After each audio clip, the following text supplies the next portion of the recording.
Hi friends, என்னோடய சேனலை புதுசாக பார்க்குறீங்க அப்படின்னா லைக் பண்ணிவிட்டு, ஷேர் பண்ணிவிட்டு, கமெண்ட் பண்ணிவிட்டு, சப்ஸ்கிரைப் பண்ணிவிட்டு வாங்க ஃப்ரெண்ட்ஸ், வீடியோக்குள்ளே போகலாம். இன்றைக்கி வந்து ரொம்ப நாள் ஆகிடுச்சு நம்ம வந்து வீடியோ விளாக் போட்டு என்ன விளாக் போடலாம் அப்படின்னு சொல்லிட்டு நான் வந்து யூடியூப்பை பற்றி தான் ஃப்ரெண்ட்ஸ் போகிறேன். யூடியூப் சேனல் ஆரம்பித்து வந்து ஒரு 1.5 மந்த் இல்லை 2 மந்த் கிட்ட ஆகிடுச்சு ஃப்ரெண்ட்ஸ். எனக்கு வந்து வீடியோ பண்ணணும்னு சொல்லிட்டு ரொம்ப நாள் இருந்த ஆசை. பட் எனக்கு அது எப்படி பண்ணுறதுன்னுலாம் தெரியாது. நான் யூடியூப் சேனல் ஒரு சில யூடியூபர்ஸ் எல்லாம் இருப்பாங்கள்ல, அவங்க சேனலை பார்த்து தான் ஃப்ரெண்ட்ஸ் நான் வந்து ஸ்டார்ட் பண்ணேன். எப்படி ஸ்டார்ட் பண்ணுறது, எப்படி கமெண்ட் வைக்கிறது, எப்படி வீடியோ பண்ணுறது, என்ன மாதிரி வீடியோ பண்ணுறதுன்னு கூட என்னோடய மைண்ட் செட்டில் வந்து இல்லை ஃப்ரெண்ட்ஸ். எல்லாமே தான் யூடியூப் சேனல் தான் பார்த்து ஆரம்பித்தேன். நான் ஃபஸ்ட்டு யூடியூப் சேனல் ஆரம்பித்து ஒரு 2000 வியூஸ் அந்த மாதிரி கிட்ட வந்திருக்கும் ஃப்ரெண்ட்ஸ். 2000 வியூஸ் என்ன வீடியோ போட்டேன் அப்படின்னா, ஒரு சாமி வீடியோ. ஃபஸ்ட்டு எங்கள் வீட்டில் வந்து ஒரு கன்னி பூஜை போட்டோம். அந்த சாமி வீடியோ போட்டதுக்கு ஒரு 2000 வியூஸ் போயிடுச்சு ஃப்ரெண்ட்ஸ். அப்போ ஒரு 15 சப்ஸ்கிரைபர் வந்தாங்க. என்னோடய சேனலில் எல்லாேருக்கும் லிங்க்கு ஃபஸ்ட்டு வந்து ஷேர் பண்ணேன், ஃப்ரெண்ட்ஸுக்கு ஷேர் பண்ணேன், அதுக்கப்புறம் ஃபேமிலிக்கு ஷேர் பண்ணேன். ஃப்ரெண்ட்ஸ் யாருமே சப்ஸ்கிரைப் பண்ணல. தெரியல, நம்ம ஃபேமிலி சைடில் சப்ஸ்கிரைப் பண்ண மாட்டாங்க, ஏன்னா பொறாமல் இருக்கும்.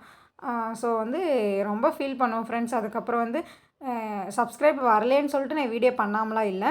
ஒரு சில யூடியூப் சேனல் ஃபேமஸ் யூடியூபர்ஸ் எல்லாம் இருப்பாங்கள்ல, அவங்க வீடியோஸ்லாம் பார்த்து தான் ஃப்ரெண்ட்ஸ் பண்ண ஆரம்பித்தேன். எடுத்த உடனே எனக்கு வந்து அவ்வளோ சப்ஸ்கிரைபர்லாம் வரலை. நான் வந்து பொய் சொல்லலை, நிஜமாகவே தான் சொல்கிறேன். நான் ஒரு 2 மாதம் வந்து ரொம்ப கஷ்டப்பட்டேன். அதுக்கப்புறம் வந்து ஒரு சேனல் வந்து பார்த்தேன். அந்த சேனல் வந்து நம்பர் கொடுத்தாங்க. அந்த சேனலுக்கு வந்து நான் கால் பண்ணி கேட்டேன், என்ன மாதிரி பண்ணுறது எப்படின்னு சொல்லிட்டு. அவங்களாம் வந்து சில டிப்ஸ் எல்லாம் கொடுத்தாங்க. ஸோ நீங்களும் வந்து யூடியூப் சேனல் ஆரம்பிக்கணும் அப்படின்னா கண்டினியூஸாக வீடியோ போடுங்க ஃப்ரெண்ட்ஸ். அப்போ தான் வந்து சக்ஸஸ்ஃபுல் ஆகும். நம்மளுக்கு வந்து வாழ்க்கையில் கிடைக்காதது எதுவுமே இல்லை, சரிங்களா? அதுக்கப்புறம் வந்து லைவ் போட ஆரம்பித்தேன். லைவ் போட ஆரம்பித்ததுக்கப்புறம் ஃபஸ்ட்டெல்லாம் லைவ் போட்டாவே எனக்கு வந்து பயமாக இருக்கும். ஃபேஸை காட்ட ஒரு மாதிரியாக இருக்கும். யாராவது வந்து கேலி பண்ணுவாங்கள்ல, ஸோ அந்த மாதிரிலாம் பயமாக இருக்கும். லைவ் போட்டு என்ன பண்ணுவேன்னா டெலீட் பண்ணிவிடுவேன். அதுக்கப்புறம் என்ன ஆரம்பித்தேன், லைவ் போட்டு டெலீட் பண்ணல. ஒரு 4, 5 வீடியோ மட்டும் தான் என்னோடய விளாகில் இருக்கும். அதுக்கப்புறம்லாம் வந்து லைவ் போடுவேன், 10 நிமிஷம் லைவ் போடுவேன், டெலீட் பண்ணிவிடுவேன், 10 நிமிஷம் லைவ் போடுவேன், டெலீட் பண்ணுவேன். ஒரு லைவ்லேயும் வந்து எனக்கு எவ்வளோ சப்ஸ்கிரைபர் வந்தாங்கன்றது கீழே உடனே காமிச்சிடும். ஃபஸ்ட்டு போட்ட ஒரு லைவில் வந்து ஒரு 10 சப்ஸ்கிரைபர், அதுக்கப்புறம் 1 சப்ஸ்கிரைபர், அதுக்கப்புறம் ஒரு 20 சப்ஸ்கிரைபர் அப்படிலாம் வருவாங்க ஃப்ரெண்ட்ஸ். நீங்களும் வந்து லைவ் வாங்க. லைவ் வந்து ஃபேஸாக காட்டினா மட்டும்தான் நம்ம லைவில் வந்து சப்ஸ்கிரைபர் வருவாங்க, வியூஸ் போகும், நம்மளுக்கு வந்து வாட்ச் ஹவர்ஸ் எல்லாமே ஏறும். எனக்கு வந்து யூடியூப்பில் சேலரிலாம் வரல ஃப்ரெண்ட்ஸ்.